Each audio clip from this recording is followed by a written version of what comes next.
a crowd started to gather. The men were chanting in Arabic, Allahu Akbar, Allahu Akbar. And my father and I, as I was holding his hand, were pushed to the front of this crowd. In the center of this crowd was an Arabic woman, dressed just like this, and she was tied up and she was sitting on a box. Next to her was an Arabic man, and he did a traditional Islamic prayer on the floor. And he got up from the floor, and from his side, he pulled out this very long golden sword, and he beheaded the woman. My legs are shaking, and my heart is going fast. And my father said, if you don't listen to the teachings we're instilling in your life, this will happen to you one day.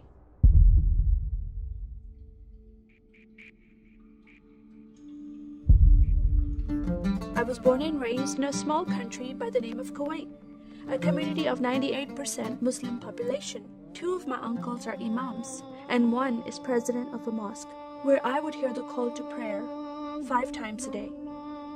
As a Muslim, the word Yahudi, which means Jew, was instilled in me as a bad word, as a cuss word. Yahudis should not exist. They should be killed, and I never thought to question why would I hate them. I never met Jewish people in my life.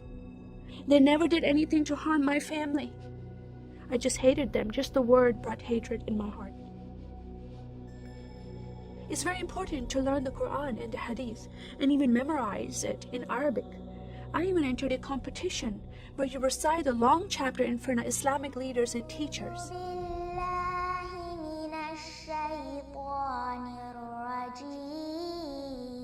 And I came 2nd place. I thought I did a good job. But my father said, no, that's not good enough.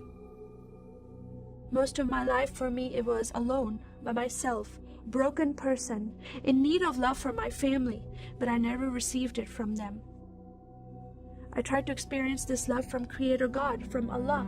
In my prayer times, I lifted up my hands and I cried out to Allah for help. Please have my father stop beating my mother. Please have my father stop beating me. But no help came. God is not a personable God to Muslims. God doesn't say, I love you. Saddam Hussein forces came in the middle of the night and invaded the small country of Kuwait.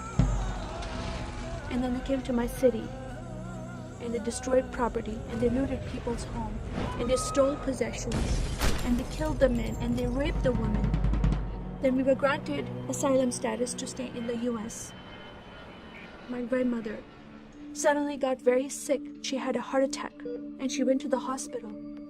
And 2 days later, she passed away. I was devastated because I lost my best friend. And this lady approached me and asked me if I was okay.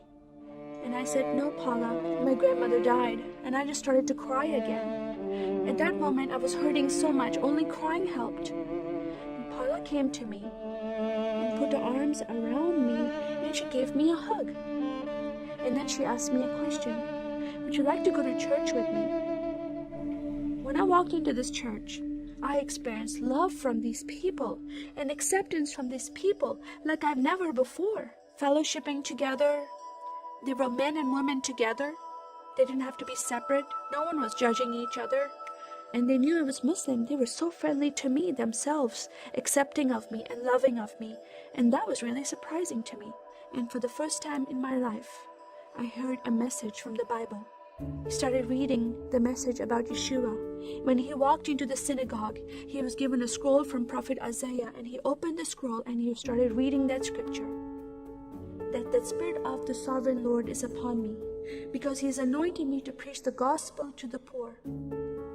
He has sent me to heal the broken heart and to proclaim liberty to the captive and freedom of sight to those who are bound, to proclaim the year of the Lord's favor. First time I heard these words of freedom and healing and liberty. I'm desperate to be freed from bondage. I was held captive in Islam and I wanted to be freed from that.